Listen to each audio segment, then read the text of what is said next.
Bonjour, bonjour les belles âmes, j'espère que vous allez bien.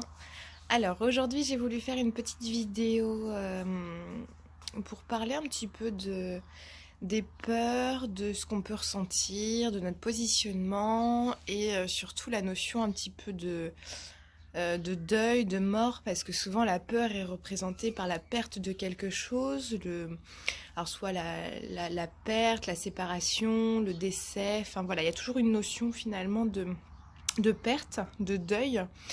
Et c'est vrai que j'avais envie d'en parler aujourd'hui avec vous parce que hier, j'ai eu comme un petit flash où je voyais ma petite fille, enfin je retrouvais un peu les échos de ce qu'elle pouvait des fois dire dans ses jeux, etc. Et là en ce moment, elle est en train de rechercher des cristaux dans le monde pour pouvoir avoir des super pouvoirs pour combattre ce qui se passe actuellement dans le monde. Donc c'est vrai que j'ai trouvé ça merveilleux parce que je me suis dit que ma petite fille avait peut-être même plus de courage que nous en tant qu'adultes. Et c'est vrai que voilà, ça m'a un peu inspirée à faire cette vidéo aujourd'hui. Alors c'est vrai que j'ai essayé moi dans mon aspect un peu neuropsychologue enfin voilà, de voir un peu l'aspect cognitif dans tout ça, l'aspect psychologique. Et c'est vrai que on le dit bien hein, que les enfants, les jeunes enfants sont beaucoup plus éveillés que nous spirituellement. Et pourtant, leur cerveau n'est pas mature. C'est ce qu'on dit en tout cas dans les neurosciences. Alors pourquoi ils sont plus éveillés alors qu'on nous dit bien que le cerveau n'est pas assez mature ou pas mature, enfin voilà, par rapport au développement en tout cas cognitif, le développement mental, intellectuel. Donc soit il peut y avoir plusieurs hypothèses, c'est soit finalement on veut nous faire croire que faut pas croire finalement ce que peuvent nous dire les enfants, ce qui peut être une bonne supposition par rapport à certaines choses. D'autre part, finalement, c'est aussi nous dire que l'éveil peut être aussi en corrélation avec la maturation cognitive ou mentale, et surtout le fait que le mental peut aussi bloquer certaines choses dans l'éveil spirituel. Si je reprends un peu le cas des peurs, finalement, un enfant n'est pas assez mature cognitivement pour pouvoir prendre en charge mentalement toutes les informations qui l'entourent. Et ce qui fait qu'il ne va pas forcément pouvoir analyser avec un regard d'adulte. Mais ce qui fait que de ne pas analyser avec un regard d'adulte pourrait aussi lui permettre de garder cette insouciance et d'éviter aussi tout ce qui est peur, d'éviter aussi de tout ce qui peut être subjectivité, enfin représentation, tout ce qu'on pourrait mettre comme sens par rapport à ce qui pourrait faire peur. Moi je le vois très bien par exemple, cet été on est allé à un camping. Et dans ce camping-là, il y avait un énorme toboggan qui faisait des tourbillons, etc. Et je voyais ma petite fille qui avait 4 ans à cette époque-là, était hyper partante pour le faire, mais alors aucune peur, beaucoup de plaisir. Enfin voilà, c'est allez, on y va, maman, etc. Et moi j'ai fait ouais, je te regarde de haut, je te regarde de loin, etc. Donc c'est vrai que voilà, c'est aussi nous dire que finalement, pourquoi nous, en tant qu'adultes, aujourd'hui, nous avons peur. Alors que si on donnait le pouvoir aux enfants aujourd'hui, je suis persuadée qu'ils fonceraient tête baissée avec leur cape de super-héros, leur déguisement de princesse, de fée, enfin voilà, tout ce que vous voulez. Mais finalement, ils pourraient, enfin je suis persuadée que si on arrivait à se reconditionner, à se repositionner en tant qu'enfant, mais pas enfant dans le sens mental, parce que comme je vous disais, finalement, le cerveau mentalement n'est pas assez mature pour traiter toutes les informations. Mais si on arrive à se centrer sur des valeurs beaucoup plus enfantines, se repositionner, se reconditionner dans l'enfance, on pourrait avoir ce courage d'agir sans peur, mais tout en gardant une maturité intellectuelle ou cognitive d'adulte. Et ça, ce serait super chouette comme possibilité, comme façon de se positionner et d'être. Mais pour cela, je suis persuadée, je pense, qu'il faut vraiment guérir cette notion de peur. Cette notion de peur, comme je vous disais, qui peut être aussi en lien avec la notion de décès, de séparation, de deuil, de faire le deuil de quelque chose, le fait de avoir peur de perdre quelque chose. Parce que finalement, moi, en tant que psychologue, je le vois beaucoup hein, chez mes patients, surtout que moi, je vois beaucoup de patients hypersensibles, enfin voilà, avec des diagnostics de haut potentiel intellectuel qui peuvent être posés, etc.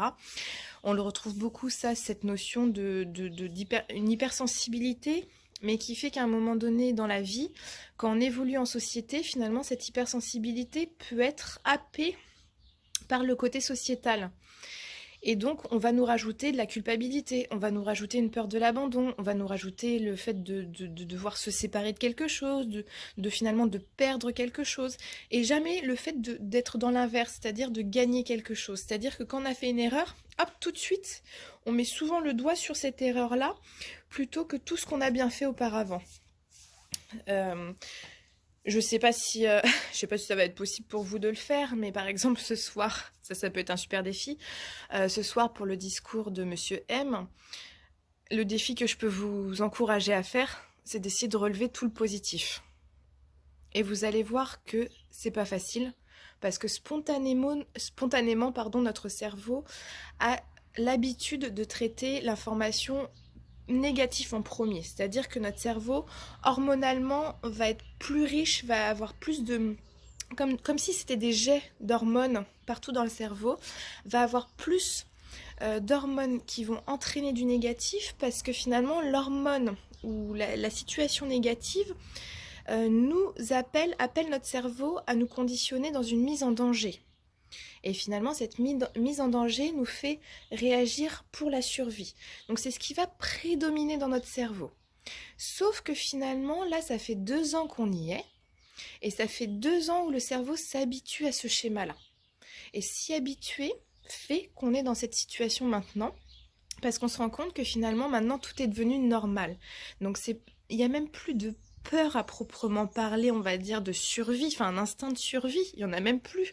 Parce que finalement, vous voyez des personnes, elles portent leur masque, elles sont seules dans leur voiture, elles portent leur masque. Donc le masque n'a même plus de sens pour notre survie en tant qu'individu, parce que ça s'est normalisé. Donc le but, c'est d'essayer d'accompagner à faire une approche plus différente. Et cette approche-là, c'est d'être dans le positivisme. Ça ne veut pas dire qu'il faut voir le merveilleux partout et de camoufler ce qui ne va pas. C'est pas ça. C'est d'essayer de faire en sorte de se positionner pour créer des choses plus positives.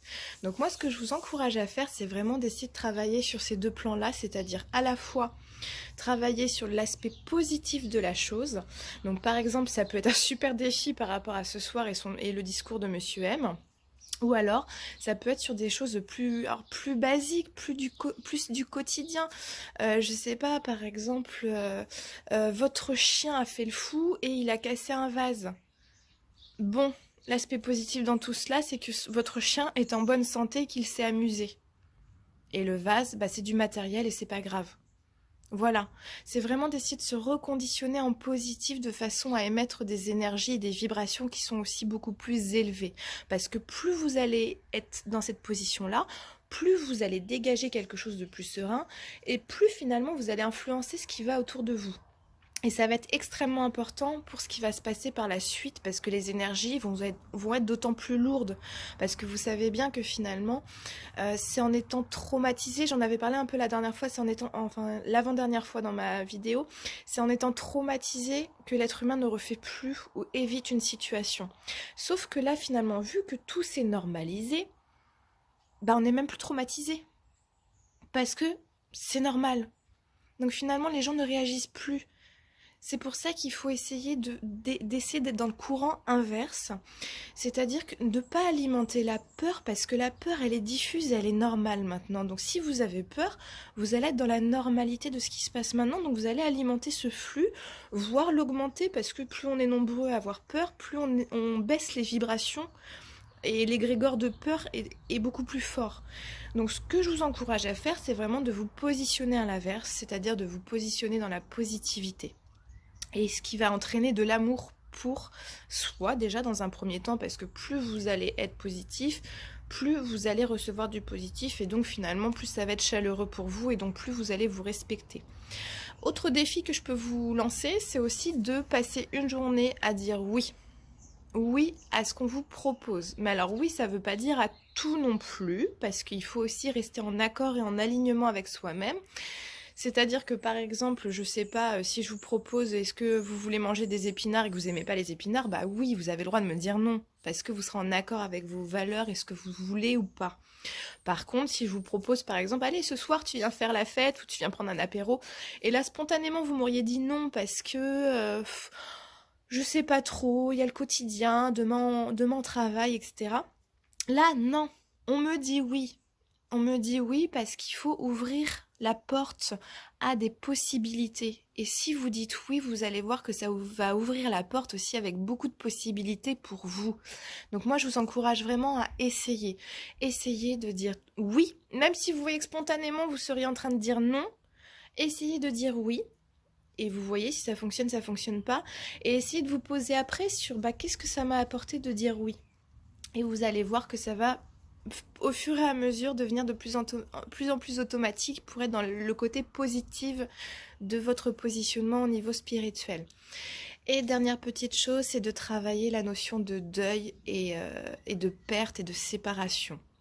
Parce que finalement, moi ce que je me rends compte autour de moi et puis même dans tout ce qui se passe actuellement, quand on voit aussi au niveau des groupes de discussion, des groupes de réseaux sociaux, etc., ce qu'on voit actuellement, ce qui est hyper envahissant, c'est cette notion de peur.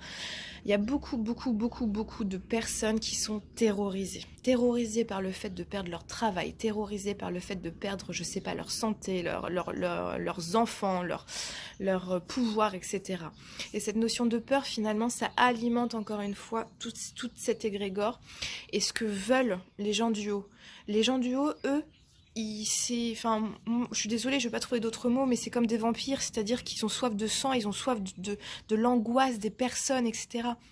Donc finalement, ne leur donnez pas ça. Et ça, c'est un magnifique aussi travail sur vous, parce que finalement, si vous n'avez plus peur de la mort, si vous avez plus peur de l'abandon, de la séparation, de la perte de quoi que ce soit, vous allez vivre. Et vivre, ça veut dire vraiment vivre. C'est-à-dire pas juste avoir des petits plaisirs, c'est d'avoir le bonheur, d'avoir l'amour en soi et le fait d'aimer vivre et pas d'avoir peur de mourir. Parce que passer votre vie à avoir peur de mourir, vous passez à côté de votre vie. Et vous n'agissez pas finalement, vous vous positionnez pas, vous avez toujours peur, donc hop, on se met en retrait, on regarde, on observe et puis on se plaint, etc. Non, là vous allez agir parce que vous n'avez plus peur de perdre quelque chose. Et en agissant, vous allez avoir encore plus. Donc moi, c'est vraiment ce que je vous encourage à faire. Travaillez cette notion de peur, de perte, de séparation, et vous allez voir que vous aurez plus peur de vivre. Voilà. Bon, c'est les petits messages que j'avais envie de vous passer aujourd'hui, donc par l'inspiration de la magie de ma petite fille qui jouait avec ses cristaux de pouvoir magique, etc. Donc retrouvez votre sensation, votre insouciance de cet enfant que vous étiez, mais avec votre mental d'adulte. Grâce à ce mental-là, vous allez pouvoir conscientiser tout ce qui se passe autour, mais en vous centrant sur qu'est-ce qu'un enfant pourrait faire, qu'est-ce que j'aurais pu faire en tant qu'enfant, qu'est-ce que j'aurais voulu faire. Et si on arrive à matcher les deux, vous allez voir que ça va former une bonne équipe pour avoir du courage, de la force, de l'envie et passer à l'action. Voilà. Bon, j'espère que ce petit message pourra vous aider. Et en tout cas, je vous embrasse, je vous envoie plein d'ondes positives et surtout prenez soin de vous, prenez soin de vos proches, prenez soin de vos enfants et des enfants qui vous entourent. À bientôt, au revoir.